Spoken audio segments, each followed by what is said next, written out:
Welcome to Let's Talk About the Deep Stuff. I'm your host, Sean Kneese, and on this show I have off-the-cuff and candid conversations about the big topics in the world.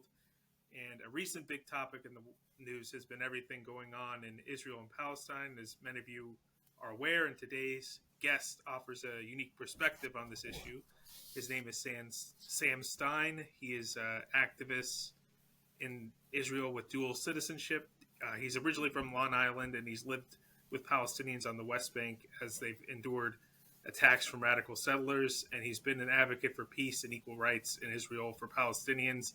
He's written articles for the New York Times on this topic, and more recently he wrote for the Progressive Voice on crackdown on civil liberties in Israel since October 7th. And he's here today to share his experiences and thoughts on everything going on. So thanks for joining us. Yeah, thank you for having me. So to start off, what can you tell us about how you first became involved in what's going on with Israel and Palestine and how your views on it developed? Yeah, definitely. I grew up in a Orthodox, religious, very right-wing and very Zionist family, as you mentioned, in Long Island. And always kind of questioned certain aspects of the politics I was raised on, but didn't really question others. There was always kind of like a very blatant racism and homophobia that I could see and feel, and like I knew it was wrong. And for some reason that just never really extended to the narrative I was raised on around Zionism. I do remember actually the kind of first subversive thought I had was when I was in sixth grade, so I was about 12 years old. It was during Israel's unilateral disengagement from the Gaza Strip. And I don't even remember, I wasn't very aware of what was going on and like the details of anything at all. But I just kind of really vividly remember that my rabbis in school were really, really talking about Israel at this time in my life, for obvious reasons. And I remember one of my rabbis just saying like all this racist stuff, just like, they're taught to kill us. They all hate us. They only want this land because we have it. And all this other crazy stuff. And I just remember kind of thinking, oh, there must be a school room of a bunch of, 12-year-old Palestinian kids, thousands of miles away, being told the exact same thing about us. That's interesting. You could pick that up that young, like that kind of, because like usually when people are young, like that kind of stuff, like they're more impressionable. Like, yeah, definitely. It's something that, it's funny because obviously for years after that, I didn't really like act on that thought. It's not like, I would love to say that in sixth grade, I really started unraveling all of the propaganda I was raised on. But I did have that kind of one subversive thought. And I do think in a lot of ways it stuck with me. And then after high school, I did a gap year studying Torah in the community that I grew up in. It's pretty much standard that, after high school, you spend a gap year studying Torah in Israel, and then you go to college. We don't even call it a gap year. It's just your year in Israel. It's high school, Israel, college. And my gap year was actually in this program called Mechinat Yayud that was located in an illegal settlement in the West Bank, a settlement called Migdal Oz. And I didn't know what that meant at the time. I had literally zero idea. The first time I ever heard the phrase "the green line," for anyone listening, like the green line is the kind of accepted border between Israel and the West Bank. The West Bank being kind of the main entity that would become a Palestinian state, and the Israeli settlements within the West Bank are all considered illegal under international law. And the first time I ever had heard the phrase "the green line" was after I got accepted to this program. I told somebody where I was going to be, and I don't remember who it was. I just remember she said, "Oh, wow, pass the green line. You're such a good Zionist." And it was like a good thing. It was like obviously a good thing. And I was just kind of like, okay, I guess there's this line, and it's green, and I'm past it, and that's a good thing. And I went on my year. Mechina is an army prep program. It literally means preparation in Hebrew. And in line with that, there are Israeli mechinas that kind of prepare you for the army. Some are like a little different, whatever. Some are more right wing, some are more liberal or moderate. I don't want to say left wing because that's like an oxymoron. And mine was this American program kind of modeled off of those. And there absolutely was this idea that, we were all international. Nobody had Israeli citizenship, but there was this idea that, like, ideally, the absolute kind of success story for anyone on this program is that they, through the Israeli law of return, get Israeli citizenship and enlist in the IDF.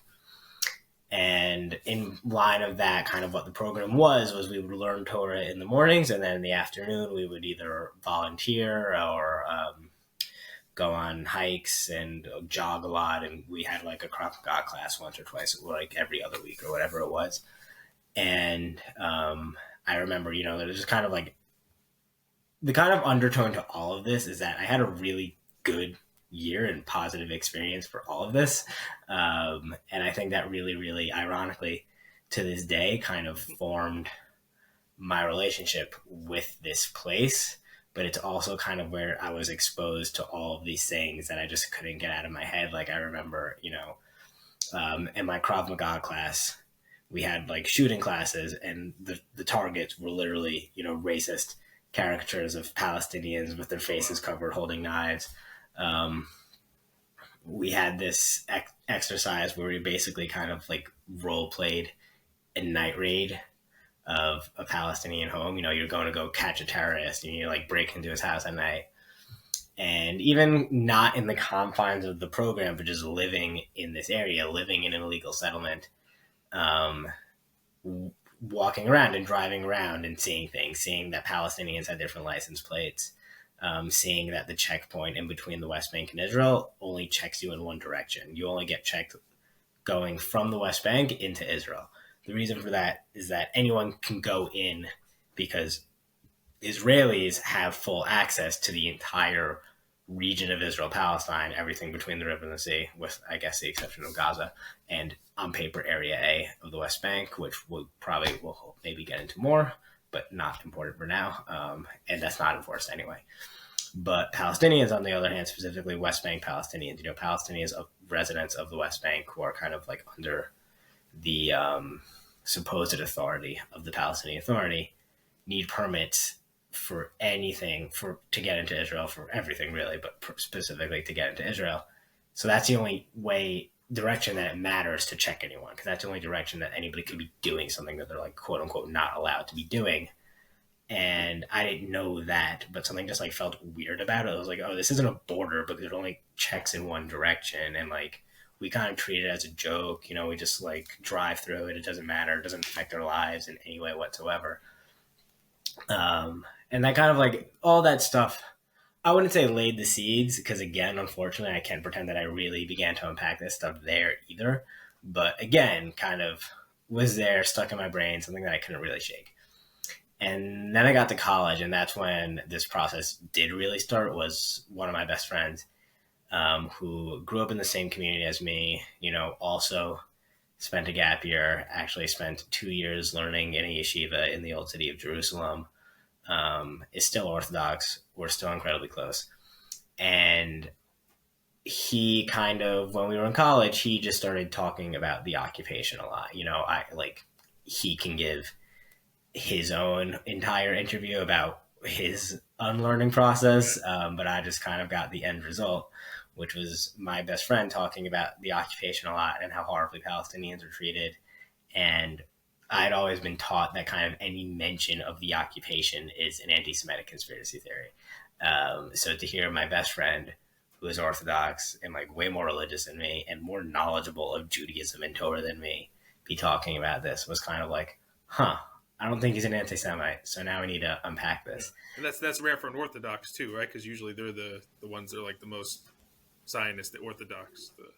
Yeah, I would say that kind of like a certain central sphere of the Orthodox world is kind of the peak of Zionism in the Jewish world, because the Haredi community, what some people call ultra-Orthodox, are largely speaking less Zionist to not Zionist at all to anti-Zionist, but that's kind of a whole other thing to unpack.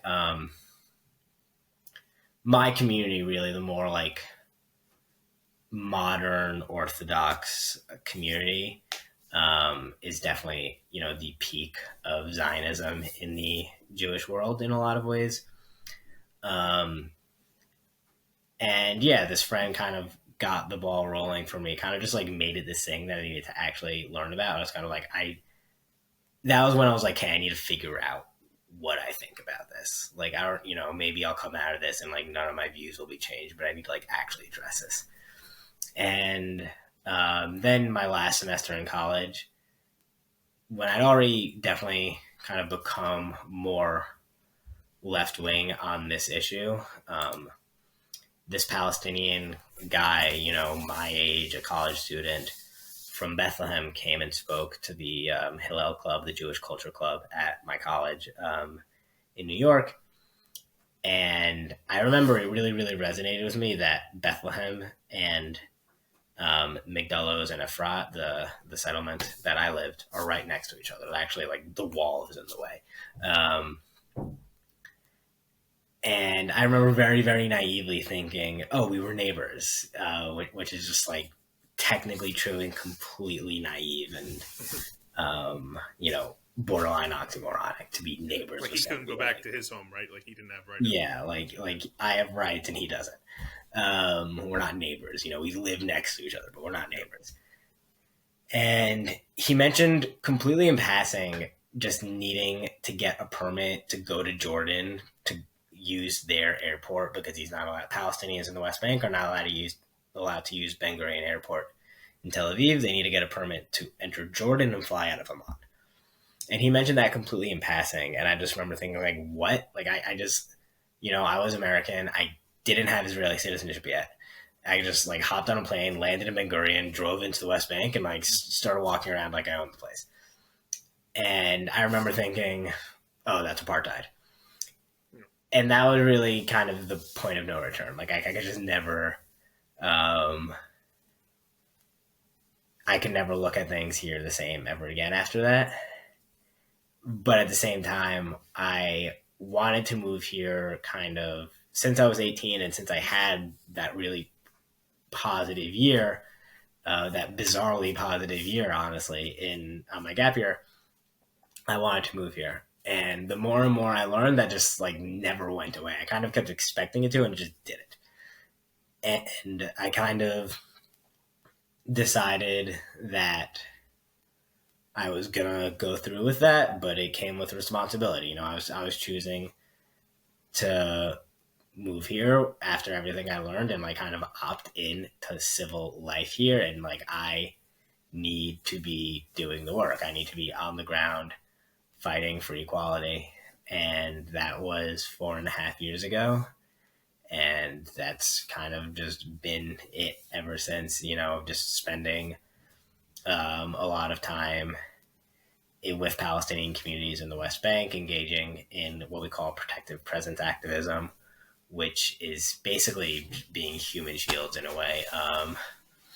Just there are actual legal and social consequences for radical violent settlers in the West Bank who freely, with zero consequences, attack Palestinians all the time, particularly Palestinian shepherds in more rural areas of what's called, under the Oslo Accords, it's called Area C, and it's the part of the West Bank that is demarcated as being under full Israeli civil and military control. So the Israeli army and the Israeli police force is who controls things there in every single way.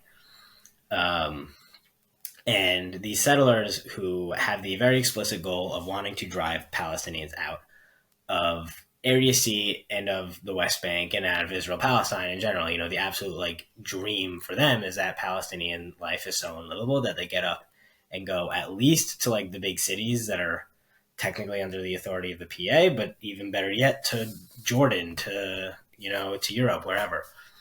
And they constantly subject Palestinians to these horrific violence, whether it's throwing stones at them or beating them with poles or, massive property damage, cutting down olive trees, burning down homes. and there are no consequences. Yesh Din is a Israeli legal human rights organization that documents this, that 90 something percent or whatever it is of, reported cases of violence against Palestinians go without any conviction. And the insane reality is that there are consequences for attacking people like me, a white-skinned Ashkenazi Jew who has Israeli and American citizenship. If you're anything other than Palestinian, you have some level of kind of protection, and I'm at the peak of it. I have as much privilege as possible under this apartheid regime. And that's kind of a hole in the idea that it's all about security and about safety and not about racism. Because if it were about security and safety, like, these settlers are violent and they're pretty much terrorists too. But like, there's no checking them or like at checkpoints at the same level they check a Palestinian. So that kind of puts a hole in that whole argument too. Yeah, absolutely. And like, even further than that, if it were really about security, then they wouldn't let them be there. It's not, besides for being a human rights, besides for being against international law and an act of expansionism, having your civilians in occupied land is a massive, massive security risk, and it requires you to dedicate massive human power and place very high amounts of soldiers and make a ton of investment to keeping that area secure that could be used protecting your own borders. Is actually exactly what happened on October 7th, by the way.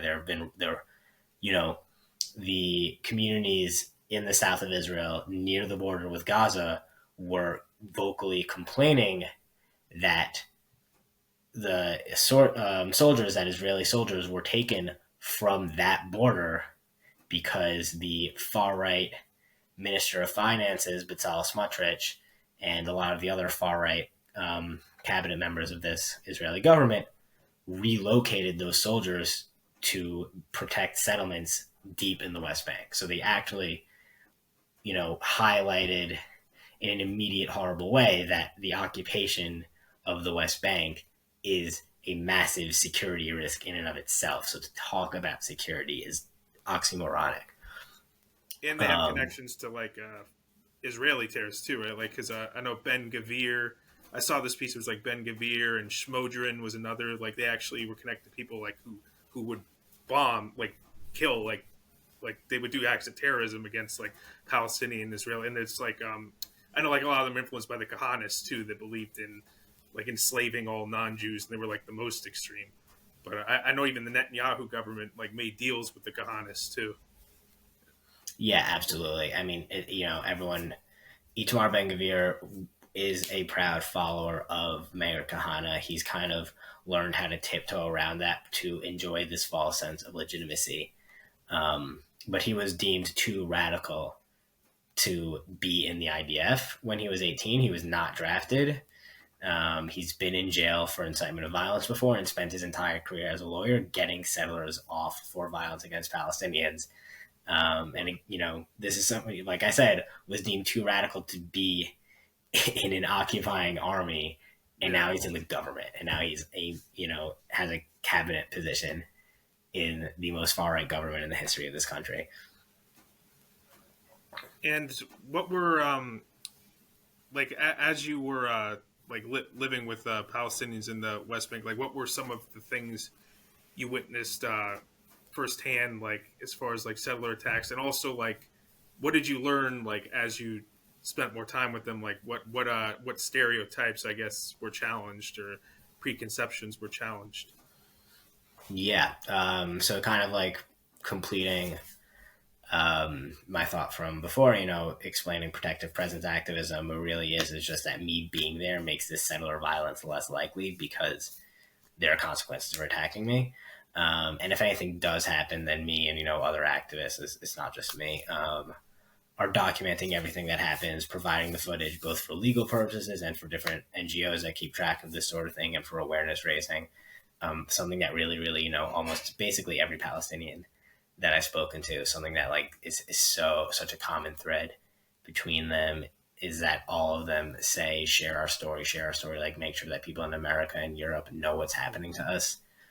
And you see that with how much social media has completely changed Palestinian resistance and really been a massive, massive backbone of this struggle.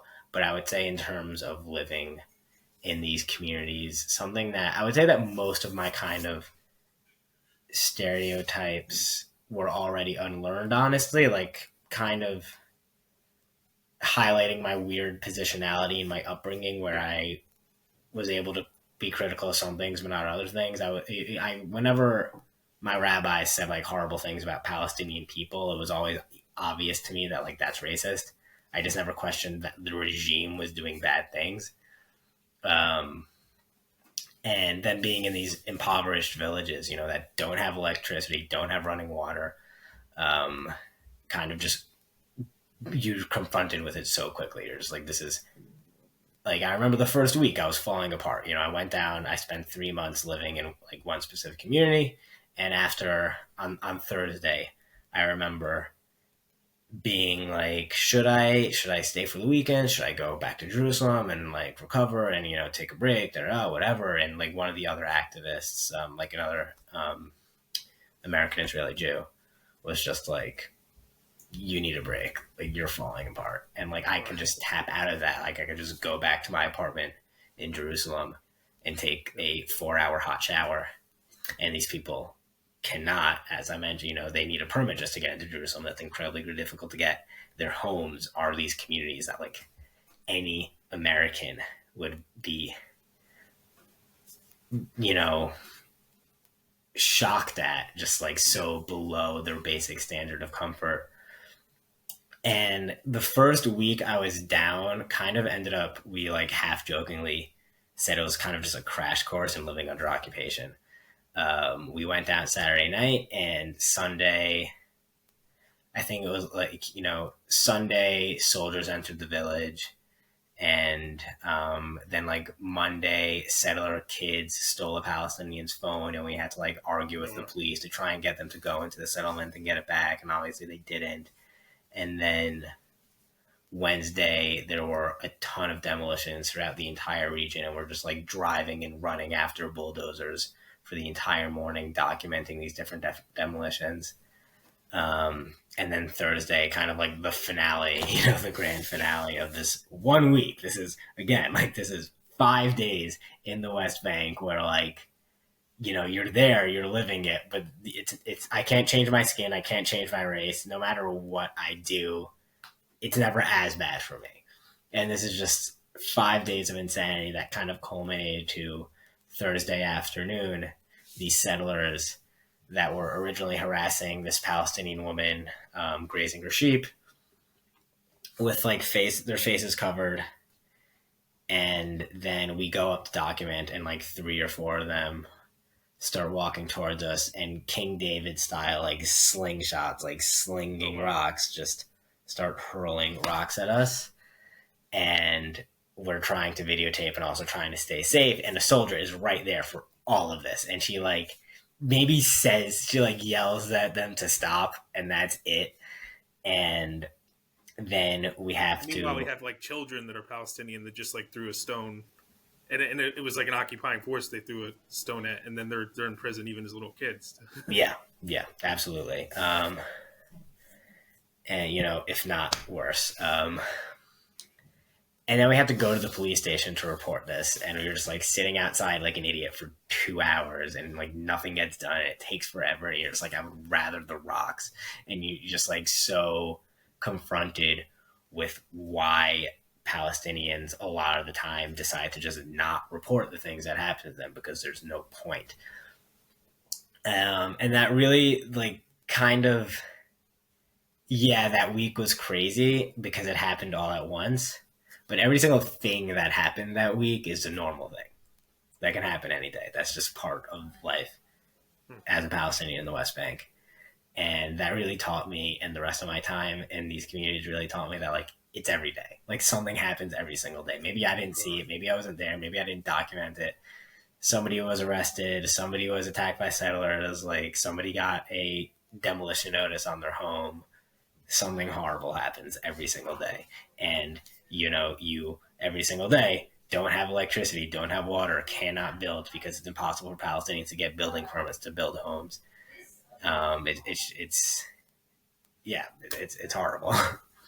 Yeah, and what you said about like how you could just kind of go away from it, that made me think like even with like when I look at everything going on in Gaza, like the horrible stuff, I'm like, all right, I just need a break from this. But then I think like the people there, they have no way of getting a break from this. It's like 24/7.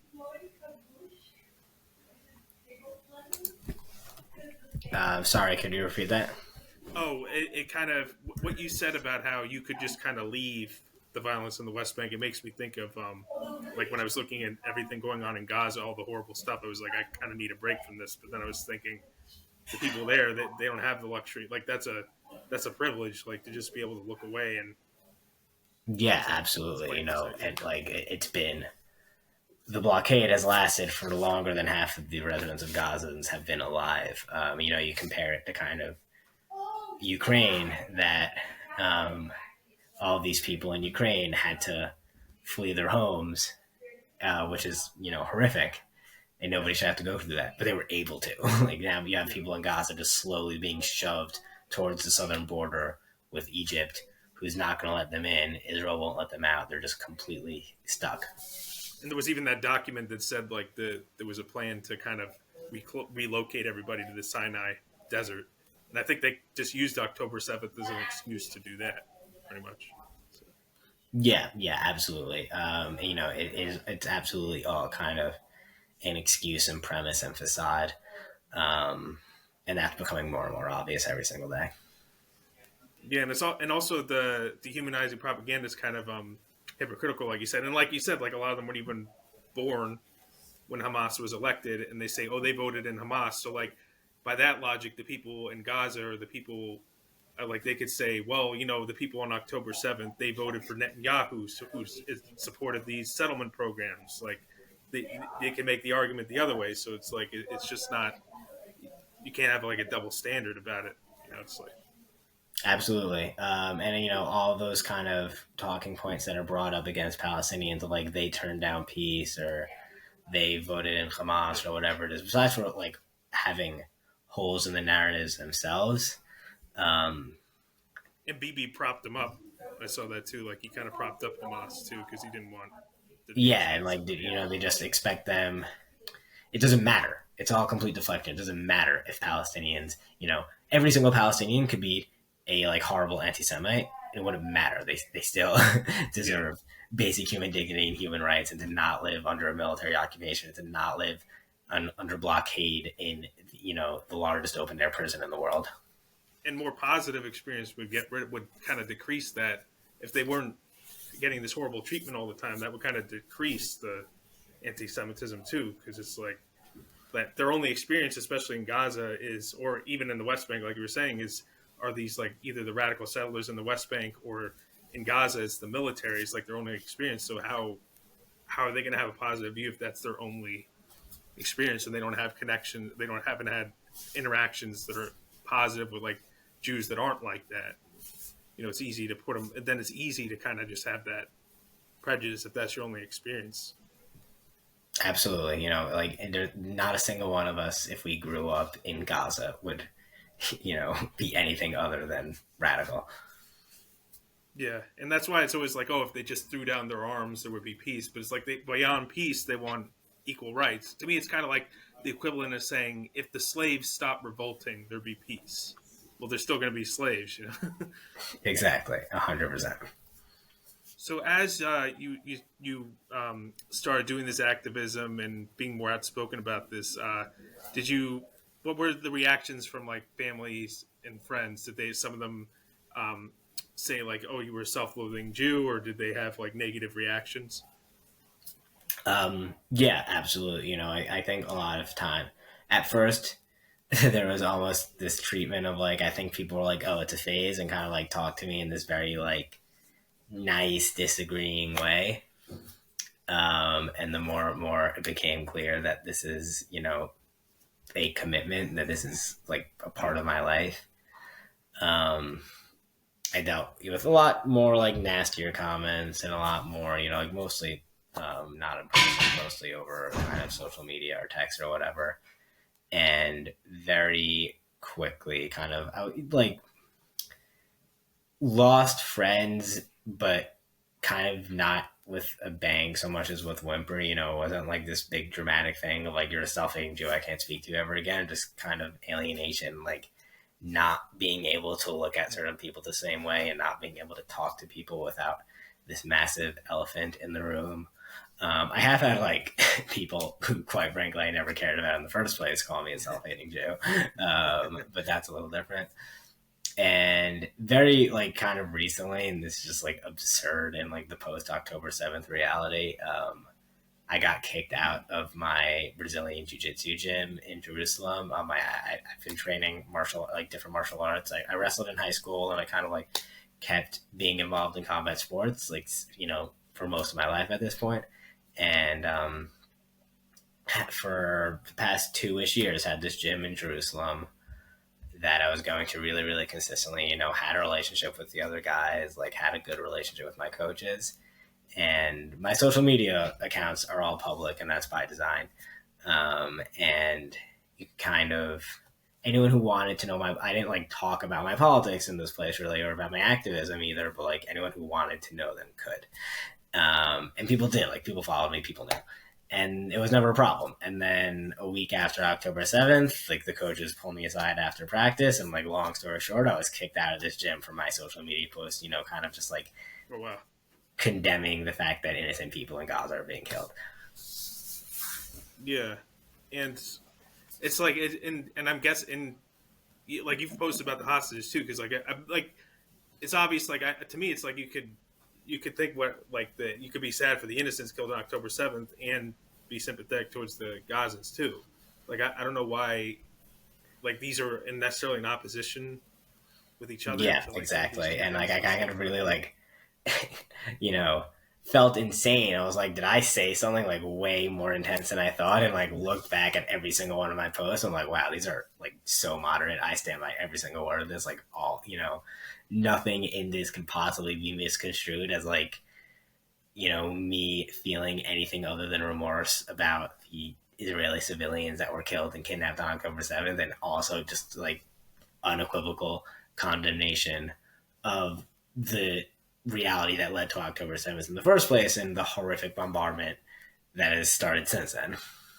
And a lot of people aren't really that are saying that, like that are condemning people who are denouncing the bombing of Gaza and everything.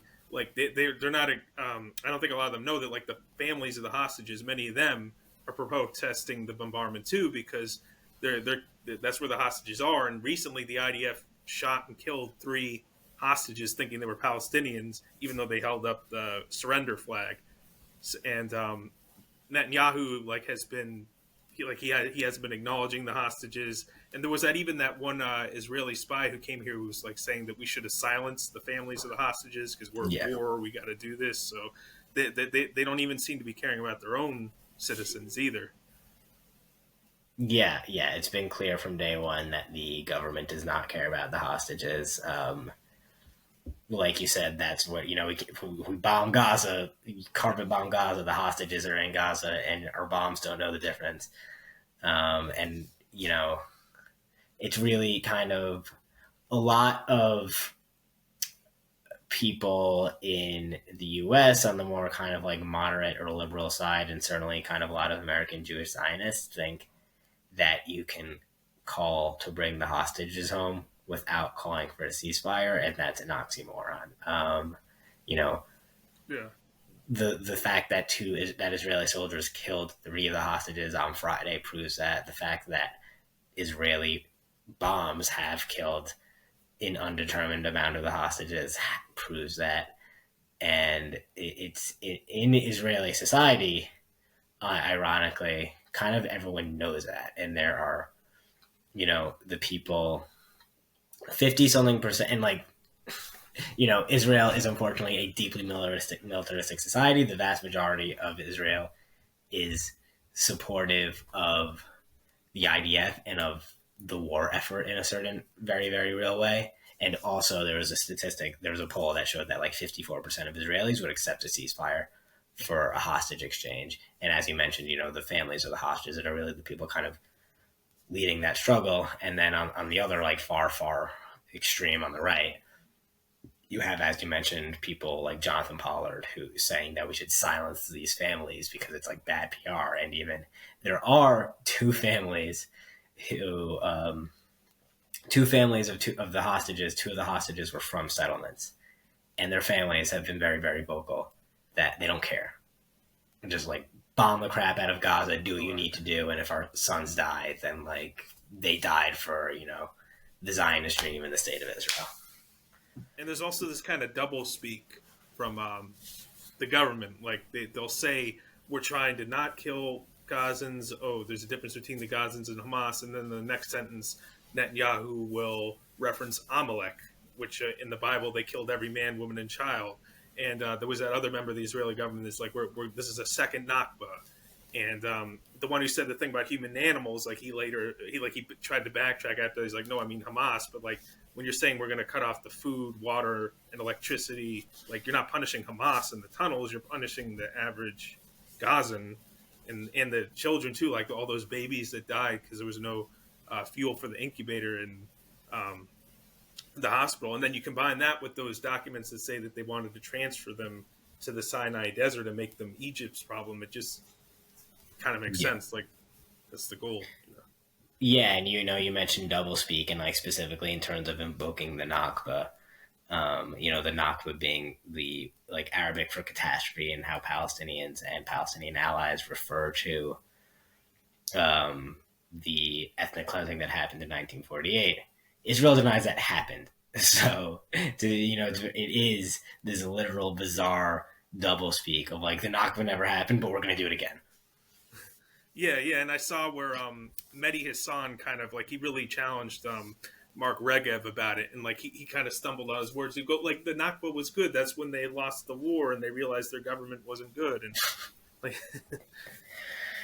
it's insane. Yeah, and then there's also like that they're telling them to go south, but then they're attacking them from the south too, and like even like Jake Tapper is he wasn't like a harsh critic of Israel before. He was even saying like, well, where are these people supposed to go? Like, yeah.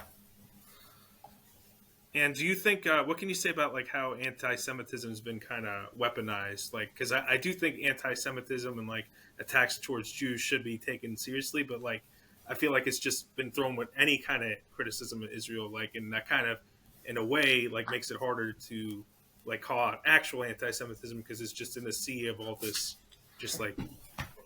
Yeah, absolutely. Obviously, there have been more severe incidences that are like very clearly anti-Semitic, particularly in Europe, for that matter, and then a lot of it is nothing. It's, leftists and college students criticizing Israel, being anti-Zionist and supporting Palestinian liberation, and that gets deemed anti-Semitic. And it's not this nebulous thing. It's policy. The ADL, the Anti-Defamation League, is wrongly considered the authority on what is and isn't anti-Semitism, and is their official policy that anti-Zionism is de facto automatically anti-Semitism, which means, by their definition, I'm an anti-Semite, as are, all of my Jewish comrades in activism, as are the vast majority of Haredi anti-Zionists that are not anti-Zionist for the same reasons I am, but whatever. And like you said, it completely delegitimizes actual threats of anti-Semitism and actual anti-Semitic incidences, which are largely propagated by the American evangelical Christian right. And if you're Palestinian and you're told that all of your resistance to your own oppression is anti-Semitism, then are you going to say, oh, well, I don't want to be an anti-Semite, so I'm not going to do that? Or are you just going to stop caring about anti-Semitism? Yeah, I mean, the later, obviously. So. Like if Jews were taught that any kind of pushback against real anti-Semitism, it's in Europe in the early 1900s when pogroms were happening and when you have the Holocaust and everything that happened in the hundreds even before that, for that matter, if we were told, and I guess we probably were told this, that all of our pushback to being annihilated and horrifically oppressed for hundreds of years, if we were told that that's some sort of like anti-white racism, we would just not care. Yeah, and it's kind of ironic that like evangelical Christians supporting that too, because where do they think Jesus came from? Like he was a Palestinian Jew, so it's like, so. Yeah, I mean, and I, like that, like that obviously gets into like an historical rabbit hole that is like um, beyond the point, but even just like Yeah. the evangelical anti-Semitic rabbit like feedback loop of like we love Jews because we want them to move to Israel so that the rapture happens is just bizarre. Yeah, and there's no other because like and there's like nobody would call you like if you said things about the Saudi Arabian government, then nobody would say, "Oh, you're anti-Muslim because you're criticizing Saudi Arabia," or if like you say, "I don't like stuff the British Empire did," "Oh, you hate all English people." Like it's just no other government is like that where you can't criticize them without being called that. So. Yeah, absolutely. And like on a very similar note, kind of with anti-Semitism and terrorism is kind of the other coin of that. Everything is deemed terrorism. If there's violent resistance, and that's more understandably called terrorism. And then if calls for BDS are called terrorism. I remember there was an appeal to the International Criminal Court, and one Israeli member of the Knesset, I don't remember who, called it diplomatic terrorism. This like literal oxymoronic term where it's just like not wanting to be oppressed is terrorism. Yeah, and I know like even when they tried to protest non-violently, I think it was 2018, like they were non-violent protesters were shot too. Yeah, Palestinians yeah, in Gaza. yeah. I mean, I've been at like dozens upon dozens, like who knows how many completely nonviolent Palestinian protests, and we like what happens. We get brutalized by the police and army and tear gassed and have stun grenades thrown at us, and we get demonized for it. And you've been taught you wrote a whole article about that, like how like you said the crackdown on civil liberties has been worse even since October 7th, right? So yeah, it's been really, really absurd and horrific. Like Palestinians are kind of being arrested left and right for all of just for kind of any sort of vocal dissent. The most recent absurd case is a Palestinian woman from the West Bank who works in an Israeli hospital was not arrested but detained and interrogated because she blocked colleagues on social media, and then because of that her work permit was revoked, and now she can't work. She lost her livelihood because like she, not even because she posted anything, because she blocked people on social media. oh wow. Yeah. Do you see any hope of there being peace in the future? It seems like because like there has to be like some kind of compromise at some point, but it can't be a compromise like where the Palestinians get the short end of the stick either. So like, do you think there's any chance like there could be like a fair talk of like peace and like also like rights for Palestinians at some point? Yeah, I mean, like you said, I think there has to be, and kind of if I didn't think there was, then I wouldn't be here. Really, the only thing that keeps me going in my activism, where like I wake up on a daily basis knowing that like I might get attacked, I might get arrested, I might get whatever, is that hope that there will be justice here, and that like I should have the tremendous privilege of being alive to see it. And like for me, like my vision of that is one equal state where everybody has equal rights, and we like, live in a mixed society where my Palestinian friends of the West Bank can just drive and visit me in Jerusalem the same way that I drive down to visit them all the time without any barriers or checkpoints or permits. And obviously, I know how far off that is, and I know how crazy that even sounds to some people, but it's just kind of what keeps me going is believing in that reality and wanting to see it. Yeah, and even when we get to that place, there's going to be still like tensions because of all the history. So, and that'll probably take a couple of generations to get over too. So, Yeah, absolutely. And like to me, like that kind of starts now. Like beyond doing important. We need intermingling. Israel is a segregated society, even within Israel itself, within Israel's recognized borders. Palestinians and Israelis go to different schools, mostly live in different cities, and even in the cities that they call mixed, which like in anywhere else is just called a city, they live in different neighborhoods and like don't really interact with each other. You like have you'll like see that your pharmacist is a Palestinian. Obviously, if you're Palestinian, you would interact with Israelis more if you live in Israel. That is because you're the minority, but it's completely not reciprocal, and that basically it needs both. As far as like any Jewish or Israeli ally in this struggle, like we need to be putting our bodies on the line and doing everything we can to bring about like kind of political justice and a just future. And we also need to be breaking down the social walls that don't want us to care about each other, don't want us to have meaningful relationships with each other. And that kind of breaks down it stops working at a certain point. Like any sort like systems of segregation, if like too many people are actually intermingling, collapse. yeah, because it's hard to think like, oh, flatten Gaza, get rid of them all. If you like, someone in Gaza, like a name in the face, or someone who's even just know someone who's Palestinian, not necessarily in Gaza, they have family in Gaza. It's hard to think like, wait, there's no us and them. That's us too. Yeah, absolutely. I have so many kind of like Israeli or Jewish friends that since this have all started have asked me if I have any friends in Gaza, and I don't. In a lot of ways, that's so much easier for me. I don't have people that I'm like worried for on that level,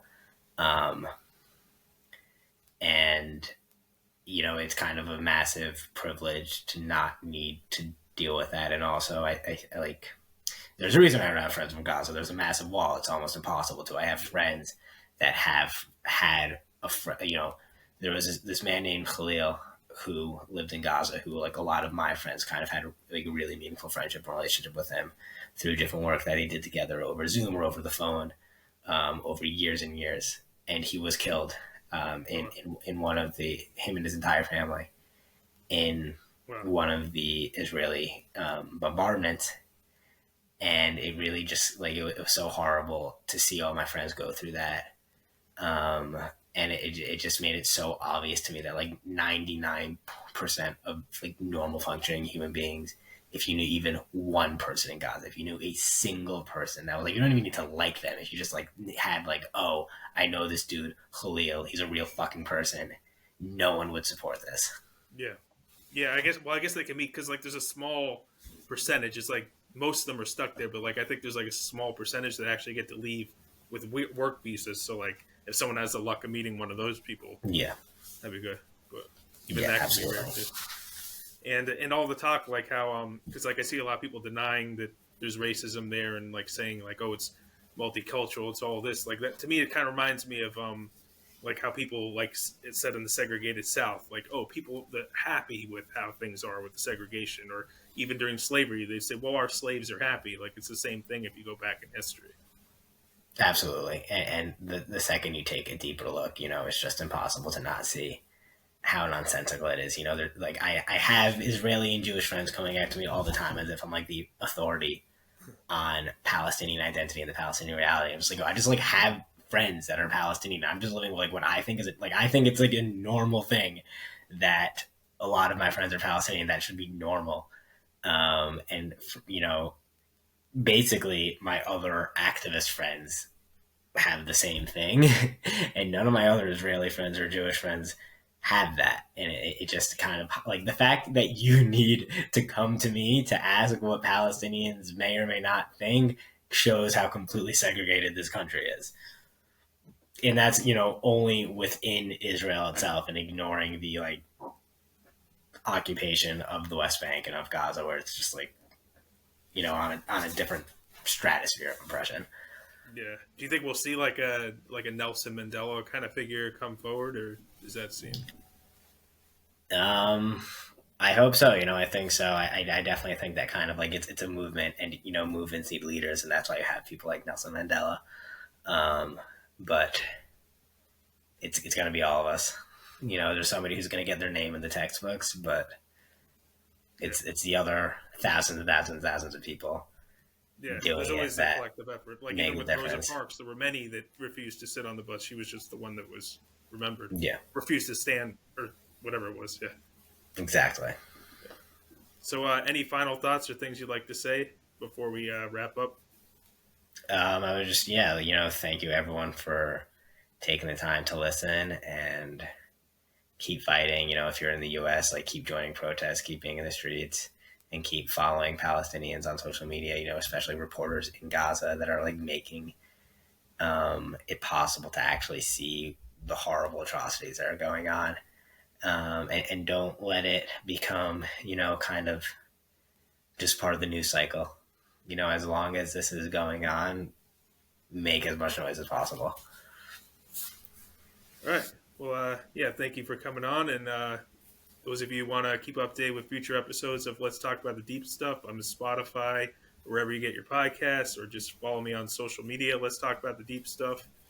And that's about it for this episode. We'll catch you on the next one.